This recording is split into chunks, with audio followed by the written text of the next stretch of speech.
मैं डॉक्टर था, मेरे साथ में जिसको मैं चॉकलेट दे रहा हूँ उसका हाथ उड़ गया गोली से। जस्ट इमेजिन कीजिए, हमें आवाज़ लगी कि इस साइड से फायर आया तो हम दूसरी साइड में कूदे, हमने पोजीशन ली, लेकिन जो डीएसपी साहब थे बिना हथियार के राइट साइड में कूद गए, जिस साइड में टेररिस्ट थे। कि मैंने मेरी टीम के 17 जवानों को जिंदा बचाया और ऊपर से जो जिहादी पाकिस्तानी हम पे फायर कर रहे थे हमने उनको भी नीचे गिराया। दोस्तों, जिंदगी में आपको कोई जगह नहीं देता है, आपको अपनी जगह खुद बनानी पड़ती है। आज हम जिस पैराट्रूपर की बात करेंगे वो एक स्पोर्ट्समैन जिसके पास 27 मेडल और जिसमें से 10 गोल्ड हैं। एक पैरा एसएफ ऑफिसर, एक फिजिशियन, एक Limca book world record holder and founder of fit Bharat. अब आप ये सोच रहे होंगे कि कोई इतना सब कुछ एक साथ कैसे कर सकता है, because he is from elite battalion of Indian army. आज हम आपको बताएंगे कि कौन है ये ऑफिसर जो इतना सब कुछ एक साथ कर लेता है। So let's start.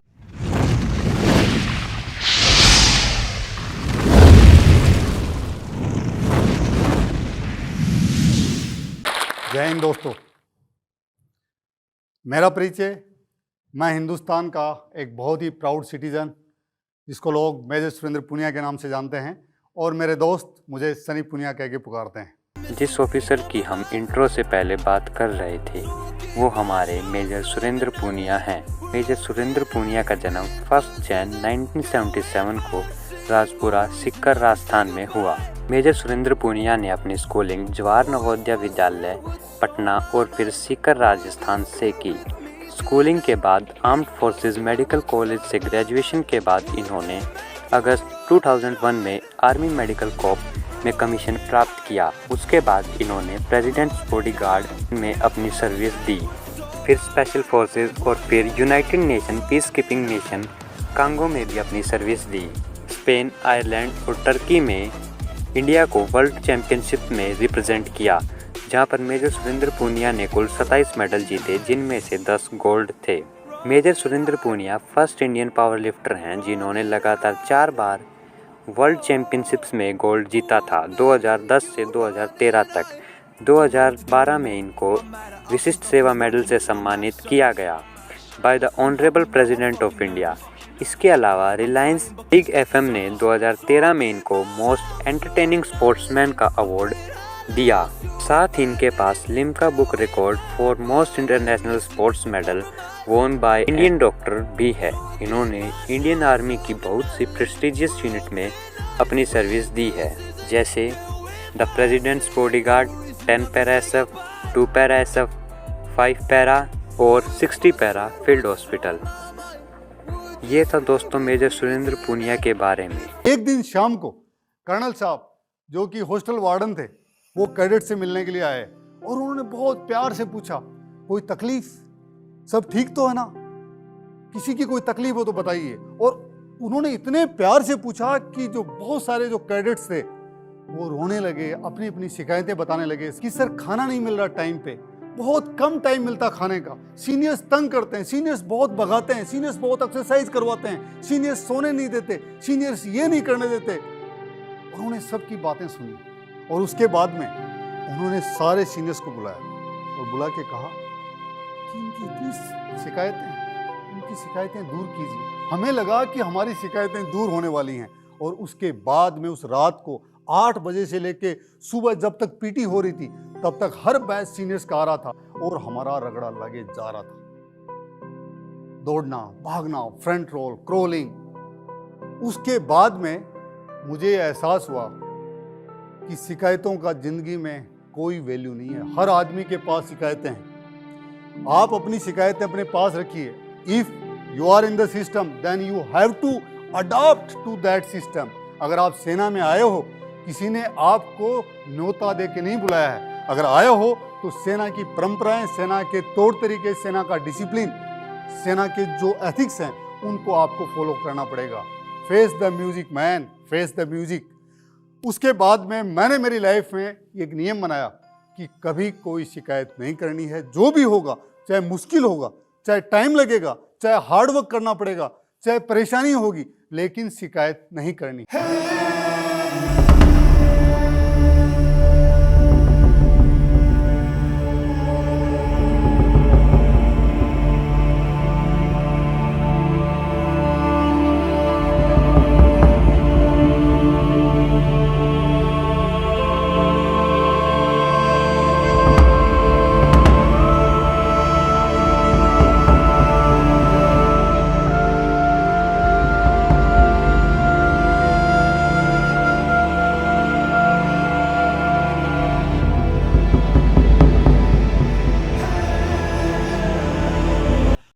कि जो जिगर है वो इतना ज़्यादा फौलादी है कि अगर हम दोनों बडी हैं ऑपरेशन में, आप मेरे सबसे क्लोजेस्ट आदमी हैं, आप मेरे बडी हैं, मेरे साथ मेरी बैक को आप बचा रहे हैं, पीछे से आने वाली हर गोली को आप बचा रहे हैं, अपनी छाती पे खा रहे हैं आप। और अगर आपकी जान चली गई तो मुझे मेरा होशो हवास नहीं खोना है। आपका जो टास्क था मेरे को बचाने का, आपने पूरा कर दिया है। मेरा टास्क है कि मैं आपकी मौत का बदला लूं।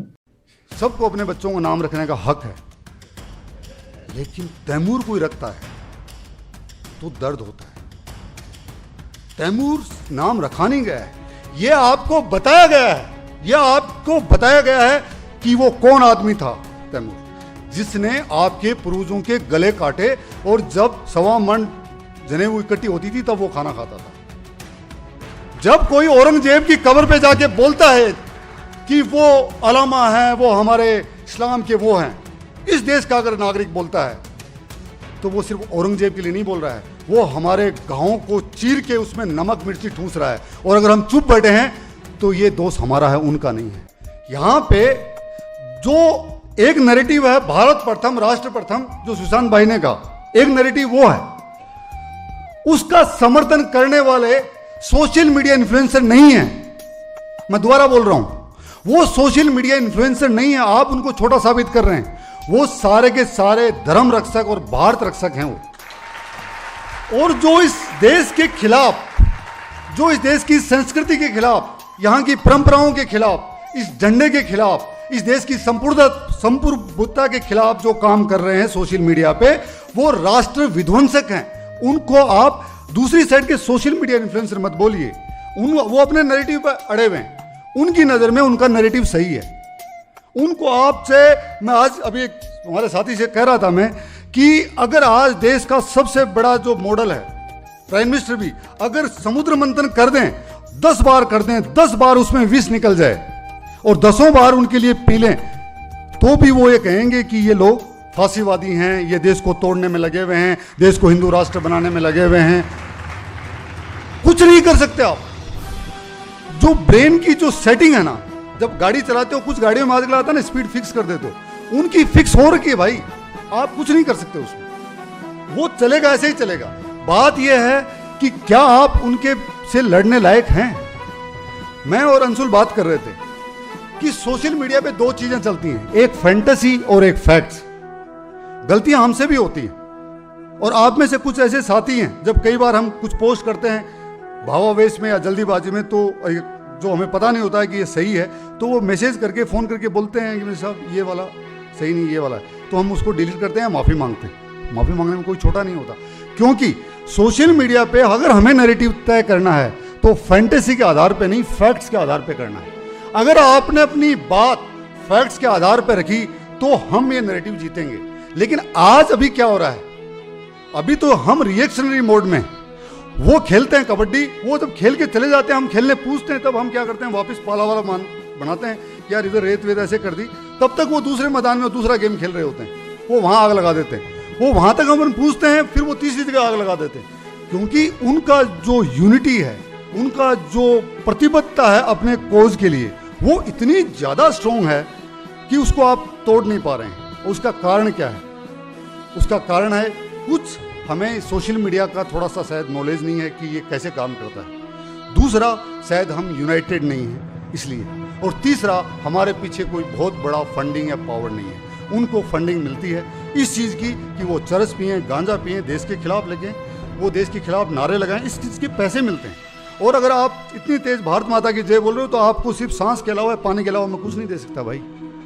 तो और मैं आपको, सोशल मीडिया का पावर इतना बड़ा है, मैं हमेशा कहता हूं कि इस हिंदुस्तान की सेना के अंदर जो 7 कमांड है, 8वीं कमांड खड़ी करनी पड़ेगी एक दिन, प्राइम मिनिस्टर या प्रेसिडेंट या आर्मी के जो चीफ या एयरफोर्स चीफ, नेवी चीफ। मैं इतनी बार बोल चुका हूं कि एक नई कमांड खड़ी कीजिए आप, जिसका नाम होगा इंफॉर्मेशन वारफेयर कमांड, और वो पूरे देश के लिए चाहिए। अगर मैं आज आपको बोल रहा हूं, अगर हम 10 लाख लोग अगर 2 साल के लिए 2 लाख करोड़ रुपए खड़े करें, हम पाकिस्तान के 5 टुकड़े कर देंगे बिना लड़ाई किए हुए।